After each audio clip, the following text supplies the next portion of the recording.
Thank you. You may be seated.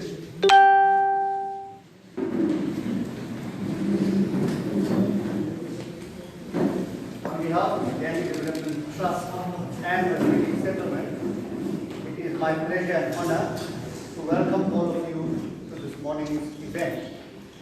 We extend a special welcome to our three Consul Generals of India from Durban, Johannesburg and Cape Town, together with all other dignitaries and important guests. All protocols observed, and we trust that you had a safe trip here. Our members from Johannesburg, we trust you had a safe and interesting trip, and we trust that you will have a safe and interesting morning in our presence today. Without taking too much time, again once more, official welcome to you will be done by Mrs. Ella Gandhi. I don't think in a room like this with people that have come here need an introduction. We need to introduce Mrs. Ella Gandhi. I think she is known throughout the world, and I'm sure you want to listen to her and not to me. So without further ado, I will ask her to officially welcome you to this morning's event.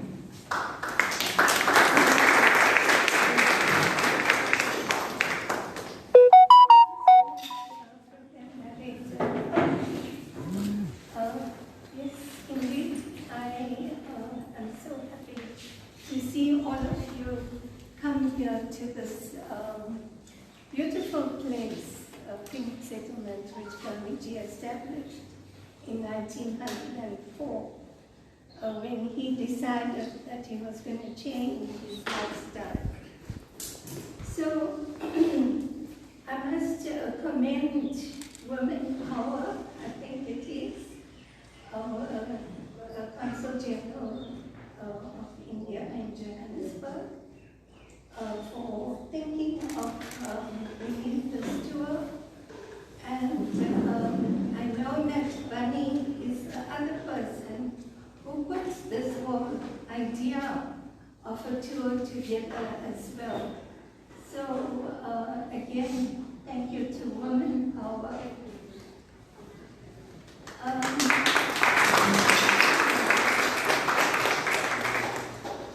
So on that note, I want to say that, often we think of Gandhiji, but we don't think of Kasturba. Kasturba was also a very powerful person. And in her own right, and here is what an exhibition on her, which tells you her story in very short form. But she, when you read the story, you'll see how much of her contribution was important to the struggle for liberation in India as well. Unfortunately, not too many people have written about her. So again, when we talk about woman power, it is one of the things that we have recorded her. Similarly, in South Africa, there are many women who stood up and who fought in the struggle alongside the men and alongside people like Nelson Mandela and so on.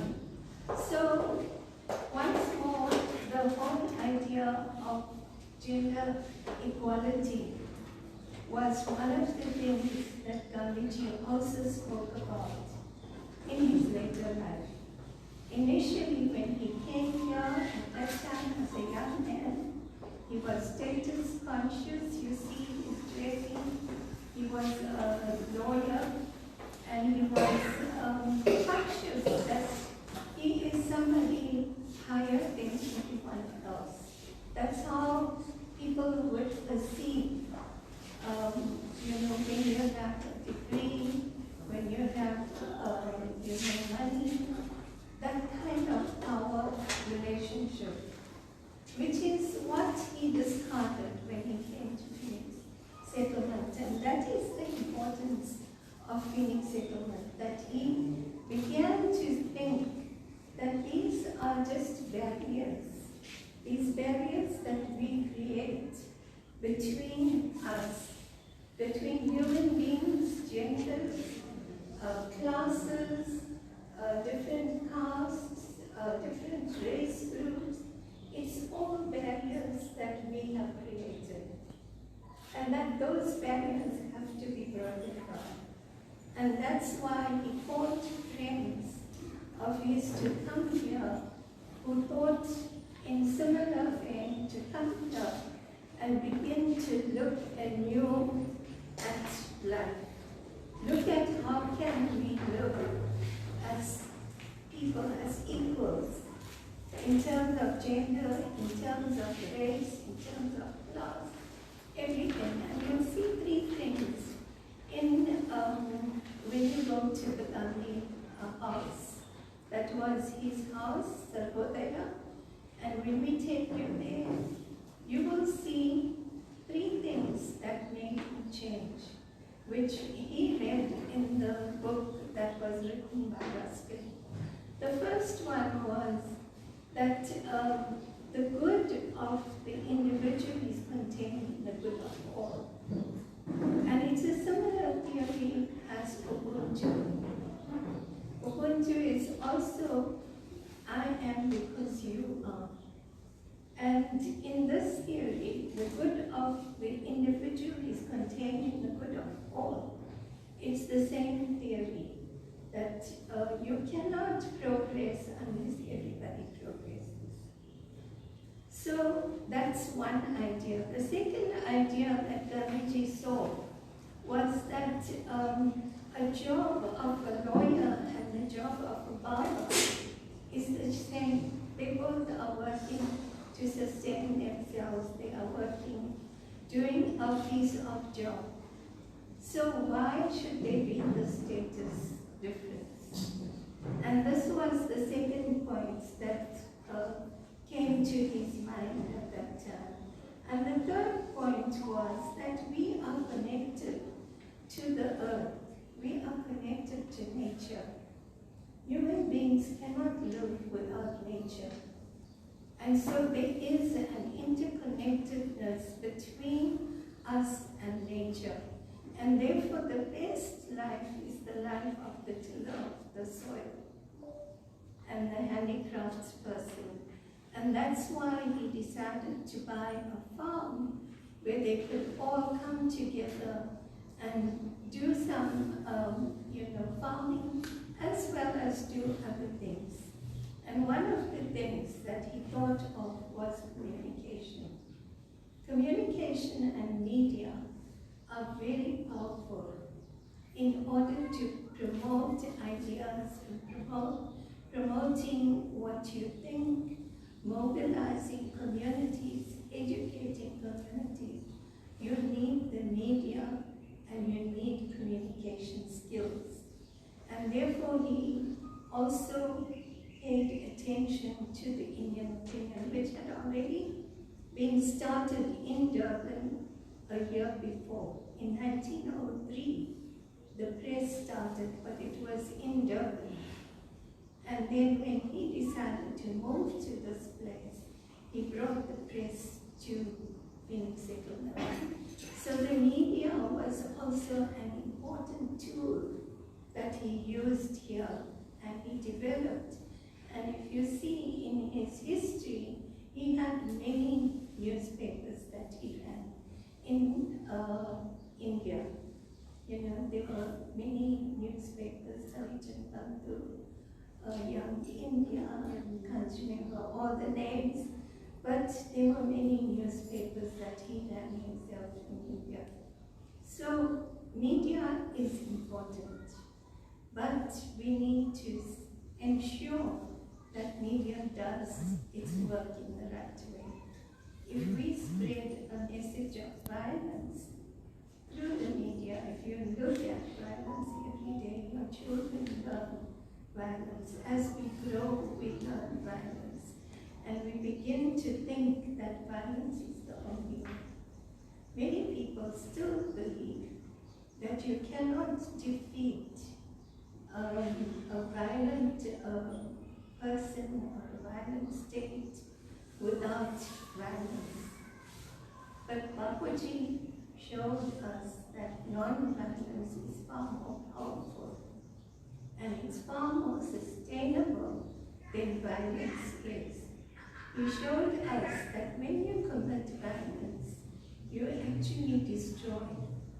You destroy your own life, but you destroy other people as well, and you destroy the environment. And in recent times, if you look at what happened in South Africa just a few months ago, 1 month ago, when we had the unrest, particularly in Durban, what they did as part of the unrest was burn a factory, which was not a factory but a warehouse, where they had affluents. And those affluents, if you saw yesterday's TV, but we knew about it from that time because there were communities who were already suffering because they had, been breathing this toxic air. And so that has destroyed the oceans. Many fishes were dead, and at the moment, the ocean is unsafe for us to go there. And we don't know what the long-term effect of that is going to be. So those are the kinds of things that people were not, ordinary people were not involved in that. It was a small group that was involved. And the message Bapuji sends is that we all are responsible in the sense that if we promote non-violence all the time in our lives, then that violent element will in itself dissolve. It won't rise up in our communities. But if we promote violence, then that violence is going to continue. And these are the kinds of things that can happen. We see Hiroshima and Nagasaki, what happened there. And the same kind of thing can happen in the future if somebody uses violence in an indiscriminate way. So the message that Bapuji gave here was of non-violence and of equality. Now, equality again is that, if people have access to the basic necessities of life, they are not going to come and fight with you. They're not going to be envious of anybody. And therefore, for everyone to have access to the basic necessities of life is important, whether it's in a community or whether it is between countries.